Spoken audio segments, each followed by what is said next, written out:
Please have a look here. Discovery of electron. Discovery of electron.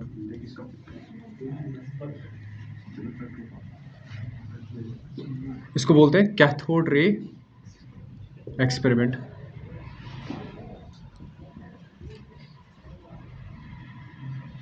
Clear? Everybody knows this. Like हम थोड़ा सा extend करेंगे इसको. और साथ में उन्होंने ये क्या किया था, यहाँ पे इन्होंने स्टडी की थी cathode rays. Study of cathode rays. You don't need to remember all the terms जो मैं बोलूँगा, बस पता होना चाहिए आपको. Fine. It all began with the study. Like वो पढ़ क्या रहे थे उस टाइम पे, वो लाइटनिंग को स्टडी कर रहे थे. लाइटनिंग में क्या खास है? चार्जेस ट्रांसफर होते हैं थ्रू एयर. क्लियर ना? एयर के थ्रू क्या होता है? करंट पास होता है. ये चीज़ वो पढ़ रहे थे. उसमें वो क्या कर रहे थे? लाइटनिंग में बहुत ज़्यादा वोल्टेज होता है. क्लियर? जिसकी वजह से वो एयर को क्या करता है? आयनाइज करता है. आयंस क्रिएट होते हैं. फिर उन आयंस की वजह से क्या होता है? करंट ट्रांसफर हो जाता है. क्लियर?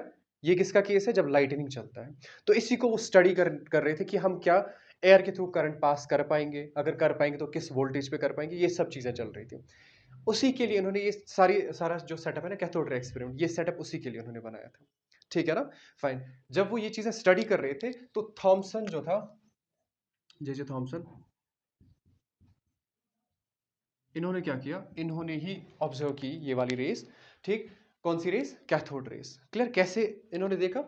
एक्सपेरिमेंटल सेटअप क्या है इसमें? इसमें कैथोड रे ये ना डिस्चार्ज ट्यूब, एक डिस्चार्ज ट्यूब लेते हैं हम.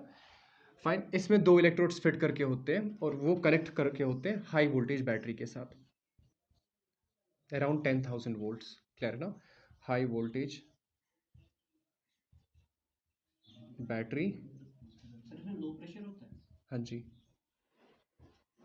यहाँ पे इन्होंने इसके अंदर गैस भरा है. Gas at low pressure. कोई भी गैस. ठीक है. जनरली वो हाइड्रोजन ऐसे गैसेस के साथ ये डील कर रहे थे. ठीक है. Nitrogen and all. Oxygen gas at low pressure यहाँ पे भरा है. This one will be positive and this one will be negative. ठीक है. ये कौन सा इलेक्ट्रोड है? कैथोड. और ये एनोड है. ठीक है. ये एनोड है and this one is cathode. Fine. बीच में कोई कनेक्शन नहीं है. ये डिस्चार्ज ट्यूब है और यहाँ पे बीच में गैस इन्होंने भरा है और यहाँ पे हाई वोल्टेज बैटरी लगाई है और बीच में कोई कनेक्शन नहीं है इनके बीच में. जब उन्होंने स्विच ऑन किया, उन्होंने देखा यहाँ से कुछ रेज स्टार्ट हो रही है. क्लियर है? एक्सपेरिमेंटल सेटअप ये है कि एक डिस्चार्ज ट्यूब है around 60 centimetre long.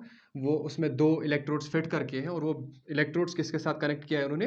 High voltage battery के साथ. This is the experimental setup. और साथ में जो गैस भरा है वो है लो प्रेशर पे. लो प्रेशर मतलब कम कम कंसेंट्रेशन. आपको पता है गैसेस का कंसेंट्रेशन हम कैसे मेजर करते हैं? वहां पे हम मोलैरिटी वगैरह ये सब नहीं बोलते हैं. हम वहां पे बोलते हैं प्रेशर. जितना प्रेशर ज्यादा उतना कंसेंट्रेशन ज्यादा, जितना प्रेशर कम उतना कंसेंट्रेशन कम. ये नॉर्मल सी बात है ना. अगर बलून में बहुत ज्यादा एयर भरोगे तो एयर का कंसंट्रेशन वहां पे ज्यादा है, इस वजह से वॉल्स पे प्रेशर बहुत ज्यादा होगा. क्लियर है ना? अब अगर उसमें प्रेशर कम है दैट मींस उसमें एयर कम है. तो जो गैसेस का कंसंट्रेशन हम मेजर करते हैं वो प्रेशर से मेजर किया जाता है. तो यहाँ पे लो प्रेशर है that means you must be able to understand कि इसमें गैस कम है. क्लियर ना? उसका अमाउंट कम है. Is it clear? Experimental setup. Experimental setup सबको क्लियर है ना? फिर जब उन्होंने स्विच ऑन किया, उन्होंने देखा कि कुछ रेज स्टार्ट होती है. कहां से? इस कैथोड इलेक्ट्रोड से. ठीक है ना? और वो कहां की तरफ जा रही है? एनोड की तरफ. क्लियर है ना? उन्होंने इन रेज का नाम क्या रखा? Cathode rays. Are we clear? वो कहां की तरफ जा रही थी? Anode rays. एनोड की तरफ. कहां से स्टार्ट हुई? Rays started from cathode. That's why these rays are named as cathode rays. फिर प्रॉपर्टीज इन्होंने बाद में डिस्कस की. क्लियर? जब उन्होंने स्विच ऑन किया, उन्होंने देखा कि कुछ रेज स्टार्ट हो रही है. कहां से? कैथोड से. और कहां की तरफ जा रही है? एनोड की तरफ. क्लियर? फिर प्रॉपर्टीज बाद में हम डिस्कस करेंगे कि प्रॉपर्टीज क्या क्या देखी उन्होंने. बस रेज डिस्कवर की किसने? थॉमसन ने एंड रिलेटेड स्टूडेंट्स जो इसके थे.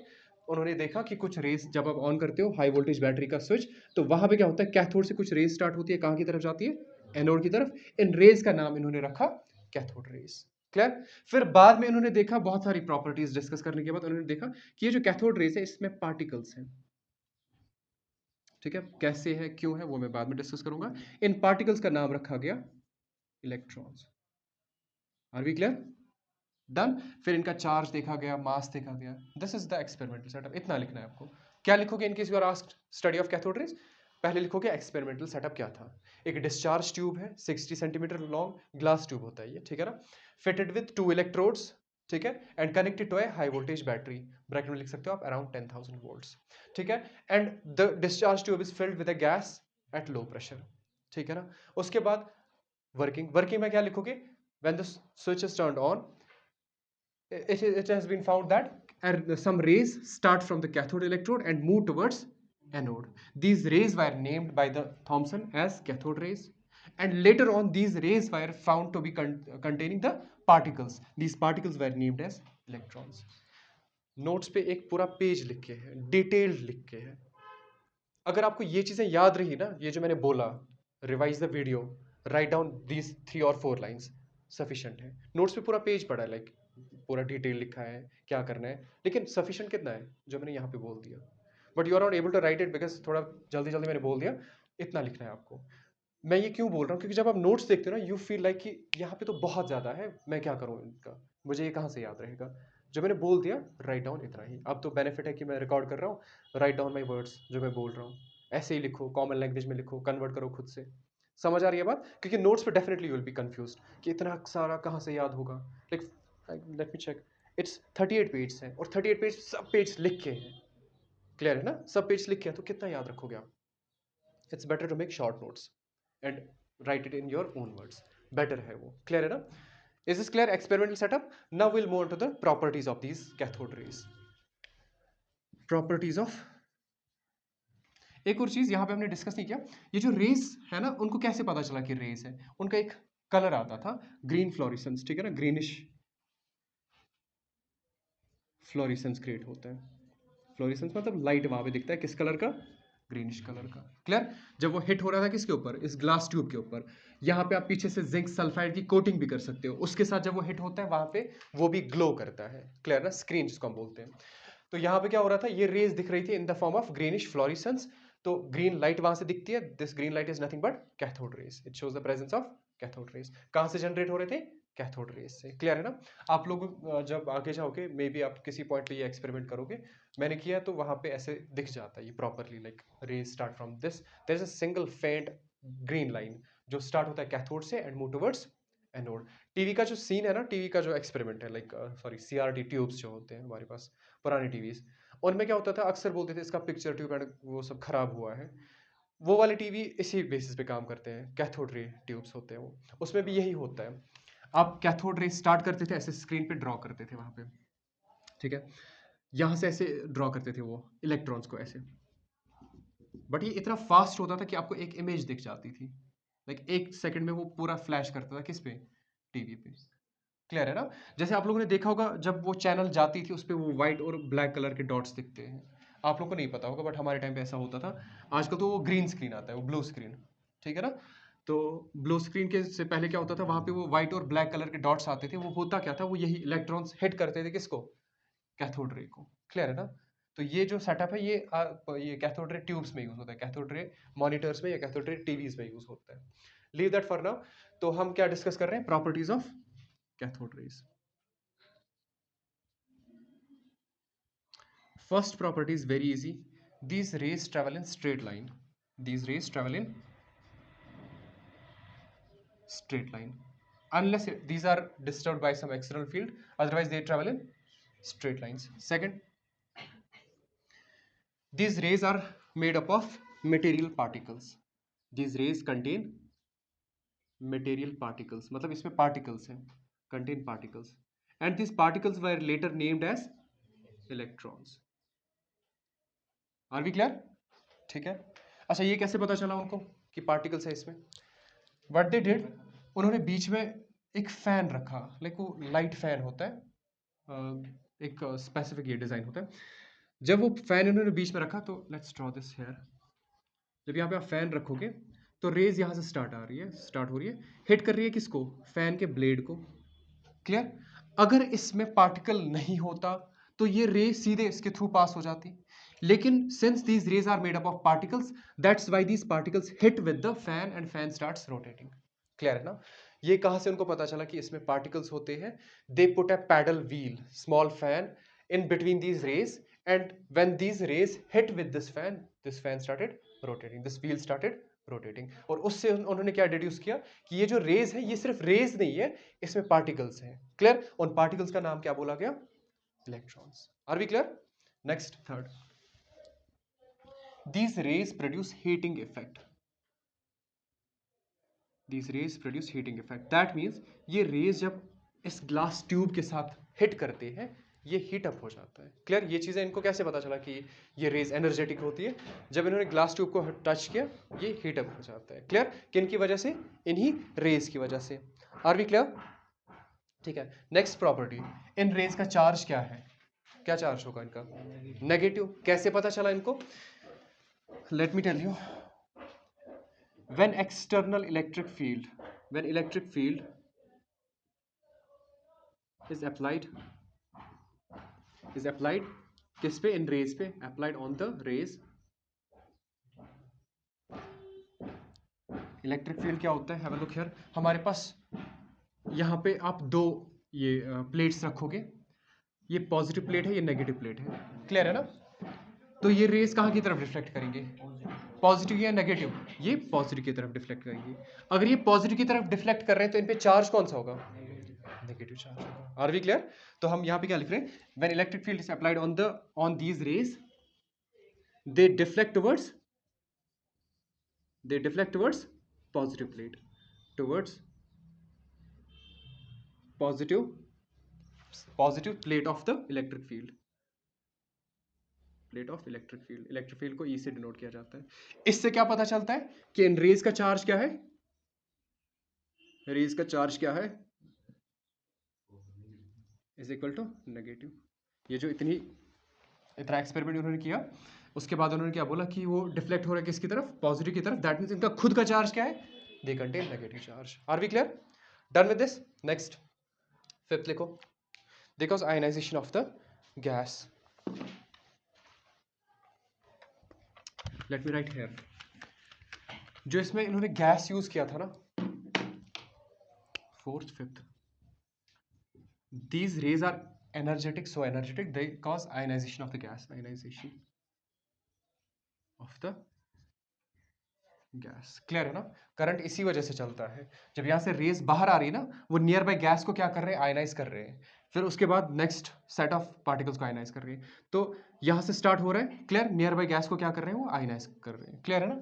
Done with this. They cause ionisation of the gas which is placed in the discharge tube. Are we clear?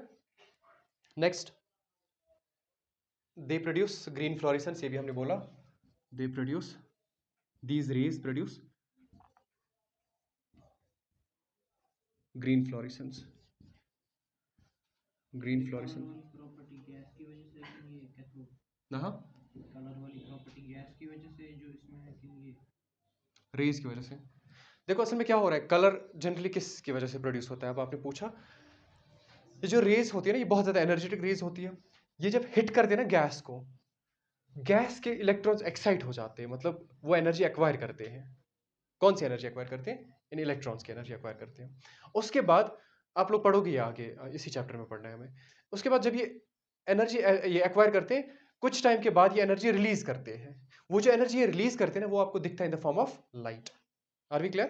फिर से एक बार बता रहा हूँ. आपको कोई चीज जब दिखता है ना, किसी भी चीज का कलर, मेटल, लाइक कोई शाइनी मेटल है, गोल्ड, वो गोल्डन क्यों दिखता है? क्योंकि उस पर जब लाइट पड़ती है ना, उसके जो इलेक्ट्रॉन्स होते हैं वो एब्जॉर्ब करते हैं एनर्जी. वो जब एब्जॉर्ब करते हैं ना, वो हायर स्टेट में चले जाते हैं, अनस्टेबल हो जाते हैं सॉर्ट ऑफ. फिर अनस्टेबल होने के बाद वो क्या करेंगे? कोशिश स्टेबल होने की. और स्टेबल होने के टाइम पे वो क्या करते हैं? वो एनर्जी रिलीज करते हैं, which is seen in the form of light. Clear है ना? इसी तरह कॉपर सल्फेट किस कलर का दिखता है?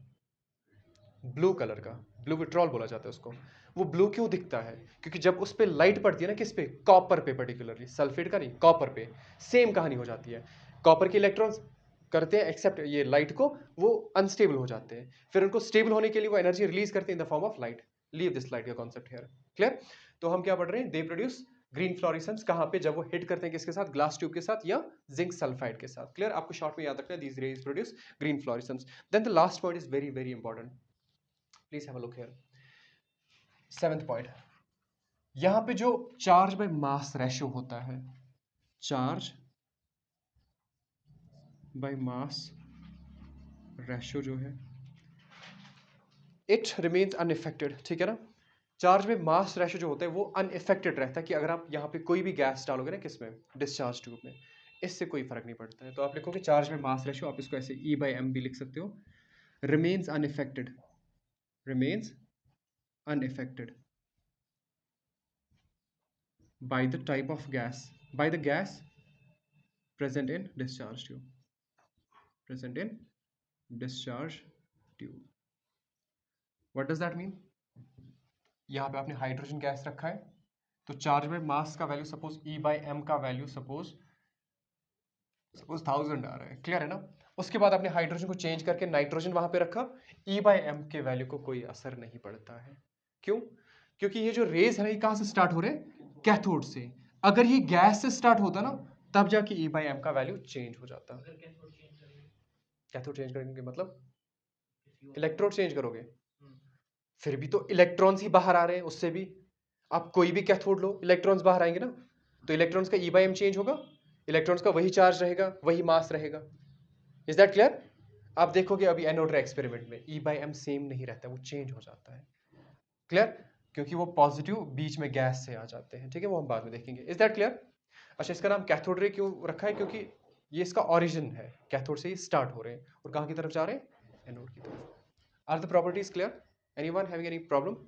अभी बताओ प्लीज, बी ऑनेस्ट, एटलीस्ट मुझसे मत डरो, प्लीज बी ऑनेस्ट। ये समझ आया अच्छे से? Then there is one more topic, charge and mass of electron. Charge and mass of electron, you want to write this, quickly write it. तो देखिए इलेक्ट्रोड पॉजिटिव, हाँ, पॉजिटिव मतलब खुद का चार्ज क्या है इनका, नेगेटिव, नेगेटिव, और तो इलेक्ट्रॉन्स का चार्ज क्या होता है, नेगेटिव। क्यों होता है? क्योंकि इलेक्ट्रॉन्स किस में होते हैं, कैथोड रेज में। कैथोड रेज का चार्ज अभी हमने देखा नेगेटिव, दैट मींस इलेक्ट्रॉन्स का चार्ज भी नेगेटिव। Are we clear? हाँ बोलो, आप लिखो charge and mass of electron, charge and mass of electron, कितना चार्ज होता है इसका। आप लिखो फर्स्ट पॉइंट, फर्स्ट पॉइंट लिखो। हाँ बोलो, आगे बताओ। नहीं नहीं, 1.76 इज डिफरेंट, मैं बताऊंगा। Pay attention first, please have a look here. Since मैंने क्या बोला कि इनका चार्ज में मास हमेशा क्या रहता है, सेम रहता है। और जब वो देखा गया ना बाय एक्सपेरिमेंट्स, वो देखा गया वो कितना आ रहा है, 1.6 इंटू 10⁻11 कूलम पर केजी, यही होगा ना इसका unit, charge by mass. Experiment से देखा गया इसका चार्ज में मास कितना है, 1.76 into 10⁻11 coulomb per KG, clear है ना। ये है फर्स्ट पॉइंट जो एक्सपेरिमेंट से देखा गया। दूसरा, एक साइंटिस्ट है, उसका नाम है मुलिकन या मिलिकन, जो भी है, Millikan's oil drop experiment.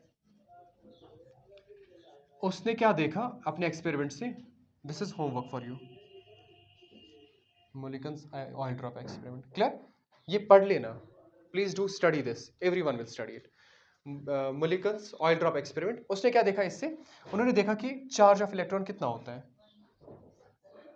Charge of electron कितना है, वो है 1.6 इंटू 10⁻⁻19 कूलम, क्लियर। उसके बाद थर्ड, अब जब आपको चार्ज में मास पता है, चार्ज पता है, तो आप मास इजीली बता सकते हो। कैसे बताओगे, mass of electron m is equal to, क्या करोगे आप, चार्ज डिवाइडेड बाय मास, क्योंकि आपको चार्ज भी पता है और चार्ज में मास भी पता है। Is it clear? मास कैसे पता चलेगा आपको, फिर से मैं लिख रहा हूं, आप क्या करोगे, charge divided by charge by mass ratio, ठीक है, डन। तो चार्ज कितना इलेक्ट्रॉन का, वो है 1.6 इंटू 10⁻⁻19, और चार्ज में मास कितना है, 1.76 इंटू 10⁻11। तो जब आप ये सॉल्व करोगे तो कितना आएगा वैल्यू, मास ऑफ इलेक्ट्रॉन कितना होता है, 1.6 इलेक्ट्रॉन का, सॉरी, 9.1 इंटू 10⁻⁻27 ग्राम्स, ठीक है ना, केजीज में होगा तो 31 होगा, और 9.1 into 10⁻31 KG. Is that clear? फिर से एक बार देख लो। एक्सपेरिमेंट से देखा गया चार्ज में मास जो यहाँ पे दिख रहा था ना उनको बार बार, वो कितना था, वो स्टैटिक रहता था 1.6 इंटू 10⁻11 कूलम पर केजी। उसके बाद मिलिकन ने ऑयल ड्रॉप एक्सपेरिमेंट करके क्या बताया कि इलेक्ट्रॉन का चार्ज कितना होता है, 1.6 इंटू 10⁻19 कूलम। मास कैसे उन्होंने फाइंड किया, इन ही दो का रेशियो लिया। सपोज अगर आप ये करोगे ना, E डिवाइडेड बाई M, ठीक है, ये किसके बराबर आएगा, E into M by E, ई काट, तो वहां से क्या मिलेगा आपको, मास। रेशियो क्यों ले रहे हैं हम इनका, क्योंकि ये मास के बराबर है, charge divide by mass, charge charge cancel, mass आ जाएगा। तो चार्ज का वैल्यू कितना है, चार्ज ऑफ इलेक्ट्रॉन कितना है इसका, 1.6 इंटू 10⁻19, और चार्ज में मास रेशियो कितना है, 1.76 इंटू 10⁻11 डिवाइड करोगे तो वहां से ये आंसर आएंगे आपको। ग्राम्स में लिखोगे तो ये आएगा, केजीज में लिखोगे तो ये आएगा। Is that clear? क्लियर हुआ ये, सबको समझ आया, किसी को कोई दिक्कत तो नहीं है इसमें, anyone? Let's move on to the next. Anode rays पढ़े, पढ़े हाँ जी, नहीं, वो इजी ही है। अच्छा, इलेक्ट्रॉन का डेफिनेशन भूल गए थे हम, इलेक्ट्रॉन का डेफिनेशन क्या लिखोगे आप, इट्स अ फंडामेंटल पार्ट, आप लिखो, I will dictate this and you please tell me.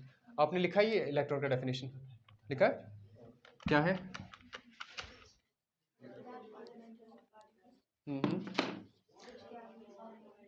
One unit negative charge, ठीक है ना। असल में जो फंडामेंटल चार्ज, पता है फंडामेंटल चार्ज कितना है, do you know fundamental charge कितना है? फंडामेंटल चार्ज है 1.6 इंटू 10⁻19। फिर या तो वो पॉजिटिव होगा या फिर नेगेटिव होगा। क्लियर? मतलब एक जो बेसिक यूनिट होगा ना चार्ज का, उससे छोटा चार्ज नहीं हो सकता है, और वो कितना है, 1.6 इंटू 10⁻19 कूलम। क्योंकि इलेक्ट्रॉन जो है ना, इलेक्ट्रॉन एक चार्ज जो उसका है, उससे छोटा चार्ज नहीं हो सकता है कोई भी, ठीक है, फंडामेंटल चार्ज में बोल रहा हूँ। डन। तो आप क्या लिखोगे, इलेक्ट्रॉन का डेफिनेशन लिखो, it's a fundamental particle, it's a fundamental particle which carries, electron का definition, it's a fundamental particle which carries one unit negative charge, which carries one unit negative charge। मैंने note send किए इसके, नहीं, which carries one unit negative charge, और one unit negative charge कितना होता है, this one, -1.6 into 10⁻19 coulomb, which carries one unit negative charge, bracket में लिखो 1.6 into 10⁻19 coulomb, and has a mass equal to 1 divided by 1873 times mass of hydrogen atom. Hydrogen के respect में वो कितना छोटा है, 1873।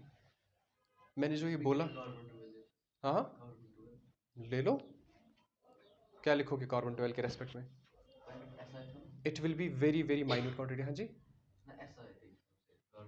हाँ हाँ लिखो, मास ऑफ हाइड्रोजन एटम ब्रैकेट में लिख सकते हो, mass of 1/12, mass of 1/12 part of carbon 12। अब यहाँ पे ये चीज़ें इंट्रोड्यूस करना थोड़ा ये कंफ्यूजिंग है। डेफिनेशन 1/12 पार्ट ऑफ कार्बन 12 होता है equal to 1 mass of 1 hydrogen atom. वो उसका एक पार्ट का 1873 है। हाँ, किसका, हाइड्रोजन के मास का, एक का पार्ट का 1873 1873 है। दैट्स वाई आप दो जगहों पे फ्रैक्शन नहीं लगा सकते। हाइड्रोजन समझ आया क्यों यूज़ किया है, दो जगहों पे फ्रैक्शंस के साथ आप मेजर कर रहे हो। सिंपली आप याद रखो कि हाइड्रोजन के रेस्पेक्ट में वो कितना हेवियर है, 1/1873। लाइक अगर मास ऑफ हाइड्रोजन को आप क्या करोगे, 1873 से डिवाइड करोगे तो आपको क्या मिलेगा, mass of electron. Are we clear?